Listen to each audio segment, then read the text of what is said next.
Hi YouTube, we're recording live on stream. We just got the patch notes for the mid-season update. I already had my video out 2 days ago about the campfire chat, which frankly I did not enjoy very much. I do have to say though, the patch notes do look a bit better, or quite a bit better actually, than I expected it to be. So there's a lot of new surprises in there, a bunch of buffs for everyone, and of course let's not forget the various stability fixes that are also making it into this patch. So I have this summarized for you. There's also the entire patch notes linked here down in the description. You can go check that out if you want to see everything. TLDR, everyone gets a lot of buffs. There are not really any nerfs in here, including Spiritborn is not getting bug fixed. This is going to be in Season 7. So we're going to hear about it next week on the campfire chat on the 21st, which is, by the way, also the date for the PoE 2 announcements. So it's going to be a pretty big day. I'll be watching both, and let's see what will come here in Season 7.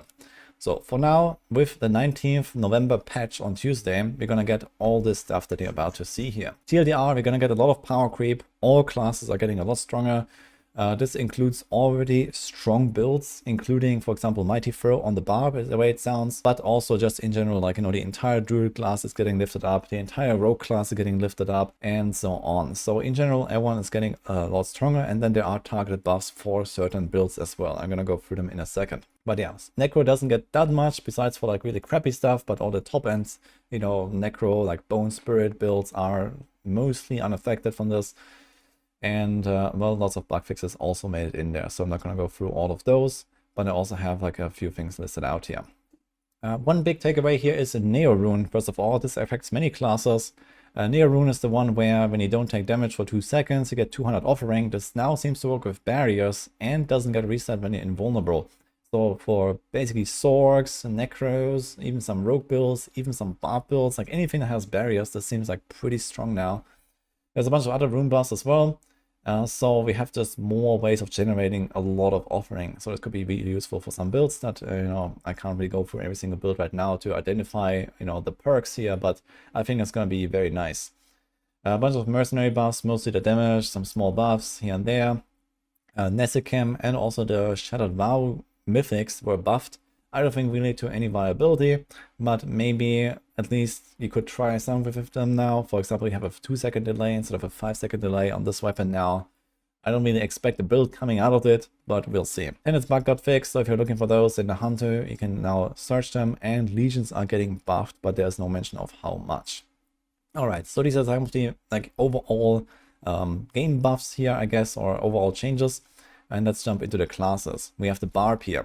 So first of all core and weapon mastery skills getting a big buff, which doesn't really matter for Whirlwind and Double Swing because they are twister builds, but maybe we get to the point where at least Double Swing could be played without it. I'm not sure how big is the gap here, but I guess it's too massive for this to really matter. But in general, especially Upheaval is getting a big buff, Death Blow is also getting a pretty big buff, and we also have some stuff for like Weapon Mastery. Mighty Throw, I mean. Mighty Throw here, so the temper is getting fixed, which seemingly was always active for everyone, and now you have to actually go and temper it, and they also buff the skill as a compensatory buff basically. So for like typical builds, you now have to actually put that thing on your weapon as a temper, but you also have more damage on the skill itself, so it is probably gonna be a net gain. And they did not fix all of the snapshotting shenanigans that people are doing on the high end. So Mighty Throw is like clearly dominant, even with all the other buffs here. But at least we have a lot more like bar viability across the board, which previously was relatively low when it came to like endgame builds. They're also buffing, for example, Blood Rage and Decimator, Paragon nodes, which are part of basically every single build on Barb. A bunch of other small stuff. Bold Chieftain is getting a buff here. You have now more CDR. Ground Stomp could be a thing. At the very least, it's going to be very powerful in the low levels. They're also buffing 100,000 steps, for example, to now proc every 5 seconds to give you a Ground Stomp. So this could actually be a build now. I wonder how good, but maybe. Battle Mat aspect, which is like the weapon swap aspect, now also gives a big damage buffs. And we also have a bunch of like skill tree adjustments. So there's like, a bunch of like passives that are getting buffed here across the board. You now get like, for example, plain crit and plain damage reduction here from stuff like Pit Fighter and No Mercy. So this also helps stuff like Gushing Wound, for example, and so on. So there's a bunch of things here that look pretty good on the Barb side. So overall, yeah, Mighty Throw probably still the #1 by quite a margin, but we have a lot more stuff we can do now that will probably reach like pit 100 plus. So there's that. Then we have the Druids. Druids are also getting some pretty juicy buffs here. The big takeaway is the Spirit Boons are all getting better, and most of the key passes, or actually all of them, are getting better as well. So generally all builds are buffed just by these two changes. This also includes Bestial Rampage, which was already the dominant key passive for most builds. So I'm not sure why they buffed that one, but this happened. So we still have the same reliance on, you know, shapeshifting back and forth. So the quality of life was not really improved, let's say, for most of these builds. They still play mostly the same. Nothing is done about the snapshots, for example. But we also have this change here, Constricting Tendrils. So that now has a 40% chance, I think, to trigger instead of 15, which is pretty huge. So there's actually like a reasonable chance to trigger this and get poisons applied to your enemies without having to rely on either werewolf stuff or the poison creeper.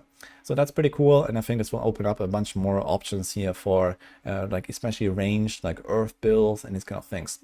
You can now actually rely on Constricting Tendrils a lot more to give you the poisons for and venom, for example. So that's nice. And we get Agile Wolf Fix round 2, so maybe it works now. Yeah, other than that, yeah, Tornadoes, Rabies, and Grizzly Rage got the biggest buffs here. A bunch of other, like, you know, skills are getting buffed, companions are getting buffed. There's almost everything is getting individual buffs as well. But we also have this here. There's also like boulders, for example. So yeah, overall, Druids are eating pretty well here, I'd say. But they still have all the same old problems of, you know, clunkiness and unfun playstyles to some degree. So you really need to like the class, even if it's strong. Then we have the Necros. Necros are not getting very much. Necros are already the second most powerful class, outside of like Mighty Throw being pretty powerful. Necros are basically, you know, the top class after the Spiritborn. So I wouldn't really expect much here. They're buffing mostly a bunch of small stuff, like some bone stuff, some shadow buffs, and so on. So it's nothing really crazy. There's like Corpse Explosion buff, some basic skill buffs. So nothing that really matters on the high end, I guess. But overall, stuff is just getting a bit improved here. So that's just kind of nice. Evan Piercer, I'm not really sure how strong that is. I remember it was pretty good in Season 4. That is now benefiting from the Blight Temper, so to cast twice, for example. But overall, yeah, not really all that much. There was a bug fix here on Mendeln. I'm not sure how big that is. I know minions are pretty good right now. And there was a bug where whenever you resummoned a minion, that it would reset the Mendeln counter for everything. And that is getting fixed. So depending on how often you summon the minions, this might actually be somewhat noticeable. And minions might be even more improved. But I guess on the high end, probably didn't really matter much here. So that's what I got for the Necros. Not too much. For the Rogues though, Rogues are getting a lot of surprisingly big buffs to me, actually. So first of all, Twisting Blades gets like, I don't know, 3 different buffs or something. The key passive is getting adjusted. Like a chemical admixture is literally getting double the amount of extra scaling, for example. Twisting Blades itself is getting buffed with the aspect, a bunch of stuff like that. So Twisting Blades looking really solid, especially Poison to be login. I already prepared my Rogue for that for Tuesday, and I'm definitely gonna try this out. Penshot also, maybe they include this after protesting, but they also buffed single target on Penshot. So they were just talking about buffing the skill overall, but they also changed advanced Penshot to now give you extra damage against elites, for example. So together with like the precision buffs, this sounds like something like a triple damage buff or so for Penshot, roughly, depending on like how much you scale it and stuff.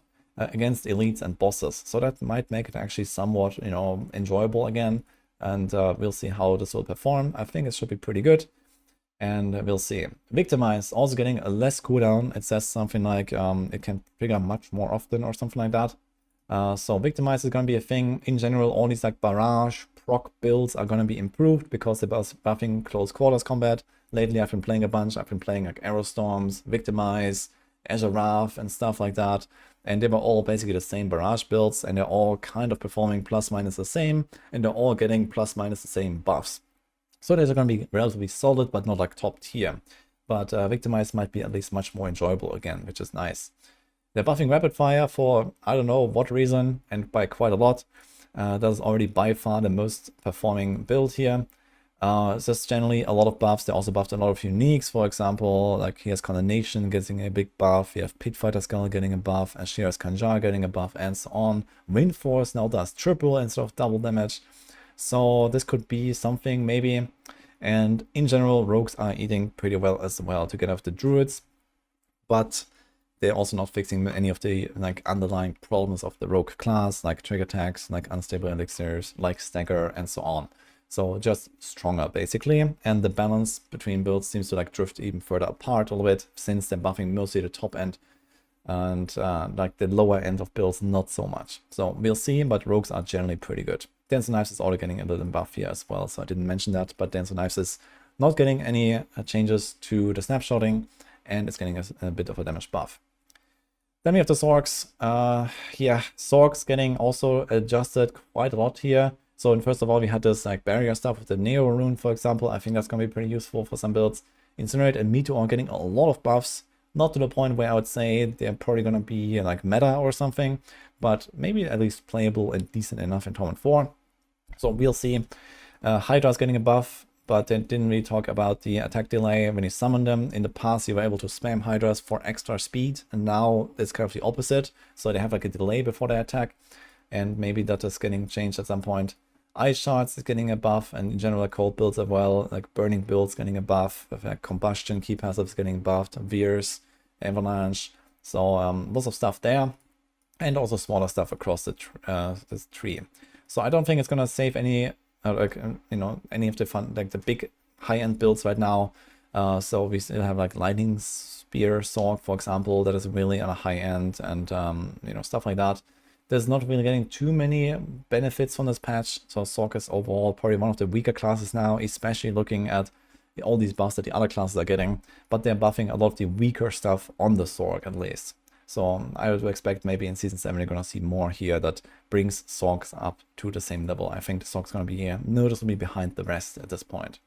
But we'll see.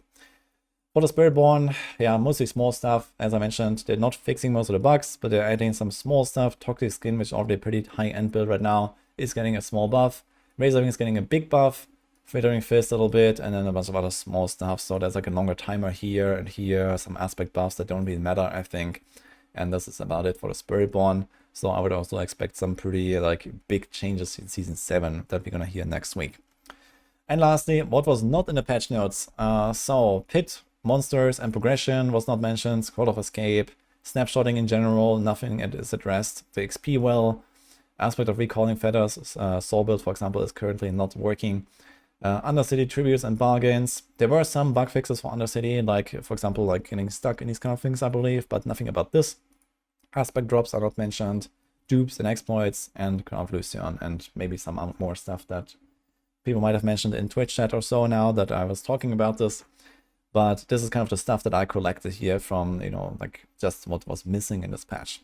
So yeah, this is pretty much my summary here. As I mentioned, I will post this, patch notes thread here. You can check it out if you want to see some of the numbers. I didn't put all of the numbers now in here because I want to keep it as short as possible.